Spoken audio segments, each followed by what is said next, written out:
সুপ্রভাত বন্ধুরা, আজকে হলো সানডে। আর সানডে মানেই একটু আলাদাভাবে খেতে ইচ্ছে করে বাচ্চাদের। প্রত্যেক দিন একঘেয়ে খাওয়া খেতেই চায় না। আজ বায়না করে বসে উঠলো, ও মা আজ একটু লুচি করো না, অনেক দিন ধরে লুচি করো না।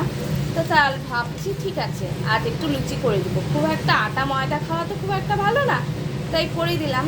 তা আজ সকালে করছি হলো লুচি, আর এই দেখো চানার তরকারি। তা আমি লুচিগুলিকে এখন করে তারপরে সকালের ব্রেকফাস্টটা সেরেই কিন্তু আমি রান্নার দিকে যাব। আর সানডে মানেই তো বুঝতেই পারো, অনেকের বাড়িতেই একটু সেদিন খাওয়ারটার একটু এক্সট্রা ঝামেলা থাকে।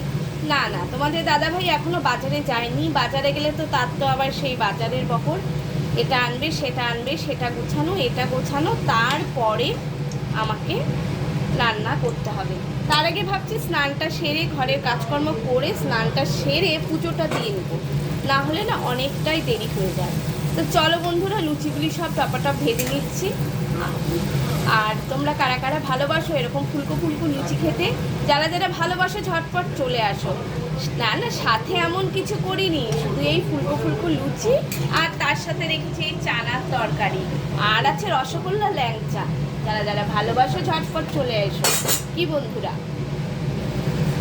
তো চলো এখন আমি লুচিটা ভেজে নিই, আবার পরে আসছি কেমন। এক হাতে মোবাইল এক হাতে কথা বললে না, মোবাইল নিয়ে লুচি লেগে যাবে নিচে। চলো বন্ধুরা।